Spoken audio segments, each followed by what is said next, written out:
Hello friends, आज vlog की शुरुआत कर रही हूँ सुबह सुबह यानी मॉर्निंग से। और सुबह के बज रहे हैं 7 और 7 बजे ना, मतलब वैसे तो मैं 5:30 बजे उठ जाती हूँ क्योंकि बच्चों का टिफ़िन वगैरह भी बनाना होता है, लेकिन आज छुट्टी है तो मैंने सोचा क्यों ना अभी से ब्लॉग स्टार्ट कर लेती हूँ। तो सुबह की जो शुरुआत होती है ना, वो होती है हमारी चाय से। चाय ना पियो ना तो ऐसा लगता है कि कुछ छूट गया है, कुछ रह गया है, अधूरा सा है। तो इसलिए चाय तो बहुत ज़रूरी है सुबह की। और आज जो मैं चाय बना रही हूँ ना, आपने भी वो चाय बहुत बार पी होगी, क्योंकि जो लोग टी लवर होते हैं ना, उन्हें अलग अलग तरह की चाय पीना पसंद है। भाई मुझे तो बहुत पसंद है। तो क्या आपको भी पसंद है फ्रेंड्स? तो मुझे ज़रूर बताना कि आपको कौन सी अलग अलग चाय पसंद है, फिर मैं भी आपके साथ शेयर करूँगी कि मुझे भी और कितनी तरह की चाय पीने का शौक़ है। तो मैंने यहाँ पे चाय रेडी कर ली है और सामने से जो उजाला आ रहा है ना, वो धूप का आ रहा है, डायरेक्ट सनलाइट अंदर आ रही है। और ऐसा लग रहा है 12 बज गए हों दिन के, लेकिन सुबह के 7 बज रहे हैं। तो मैंने चाय को अच्छे से छान कर अब हम इसका मज़ा लेंगे। तो कभी कभी होता है ना, पता है वैसे तो चाय रोज़ बनती है, लेकिन जल्दी जल्दी पीनी पड़ती है। और छुट्टी वाले दिन ऐसा होता है कि आराम से रिलैक्स अपना चाय पियो और इन्जॉय करो। तो यहाँ पे मैं आ गई हूँ पतिदेव को चाय देने के लिए। और सुबह का टाइम एक ऐसा टाइम होता है ना, जब हमें पौधों को पानी भी देना पड़ता है।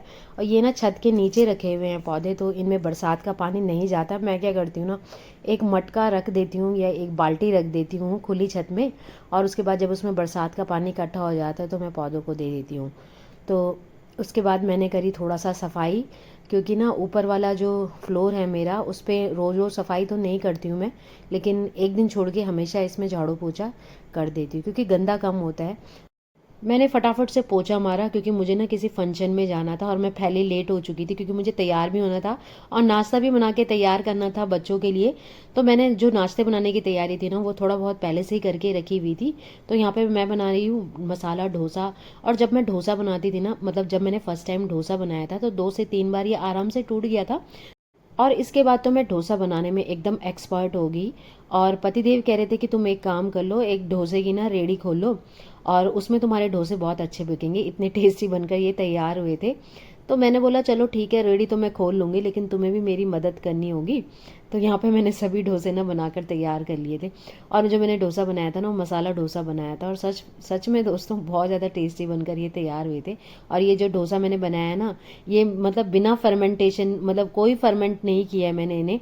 और बस रात को ही दाल और चावल मैंने भिगो दिया था, उसी से मैंने इजी तरीके से ये डोसा बनाकर तैयार किया। और अगर आपको इसकी पूरी रेसिपी चाहिए ना फ्रेंड्स, तो मुझे कमेंट करके ज़रूर बताना कि मैंने जो ये डोसा है ये किस तरीके से बनाया। और अच्छा हुआ कि मैंने डोसे की जो तैयारी है ना, वो पहले से थोड़ा बहुत करी हुई थी, नहीं तो अगर अभी मैं सारी चीज़ें बनाती ना सुबह के टाइम, तो तब तो मैं फंक्शन में पक्का पहुंच ही नहीं पाती। तो यहाँ पे मैंने सांभर भी बनाया था। और सांभर बनाने के लिए तो आपको पता ही है कि सारी सब्जियां एकदम प्रेशर कुकर में फटाफट से बन जाता है सांभर भी। और लास्ट टाइम जब मैंने आपके साथ सांभर की रेसिपी शेयर की थी ना, तो उसमें एक कमेंट आया था कि इस तरीके से कोई सांभर बनाता है क्या। तो फ्रेंड्स, वो शॉर्टकट वाला सांभर है। मतलब जब कभी हमारे पास टाइम नहीं होता या कुछ बनाने का मन नहीं होता ज़्यादा कुछ, और मतलब कुछ चटपटा खाने का मन होता है ना, तो आप 1 पॉट में इस सांभर रेसिपी को बना सकते हो। बहुत ही टेस्टी बनकर ये तैयार होती है। ऐसा नहीं है कि सारी चीज़ें अगर आप एक उसमें पका लो तो वो टेस्टी नहीं बनती। कोई भी खाना अगर हम प्यार से बनाएं या मन से बनाएं ना, तो उस खाने के अंदर जान आ जाती है, वो प्यार आ जाता है।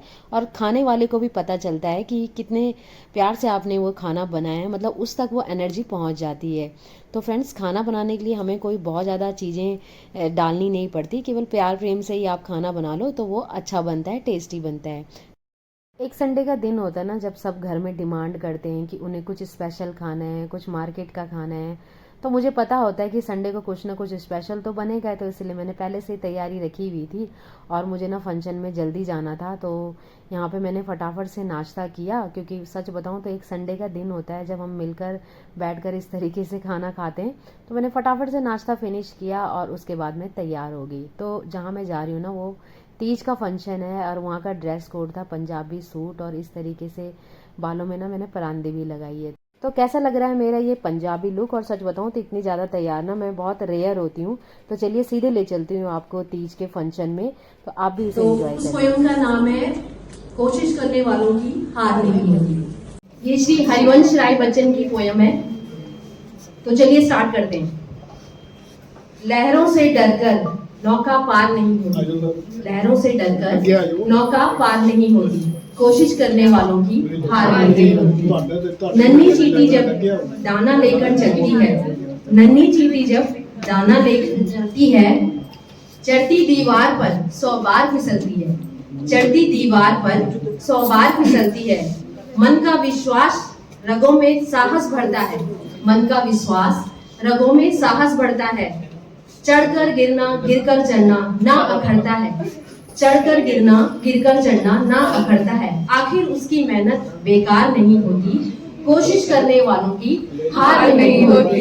नींद चैन सब त्यागो तुम, संघर्ष का मैदान छोड़कर मत भागो तुम, संघर्ष का मैदान छोड़कर मत भागो तुम। कुछ किए बिना ही जय जयकार नहीं होती, कोशिश करने वालों की हार नहीं होती, कोशिश करने वालों की हार नहीं होती।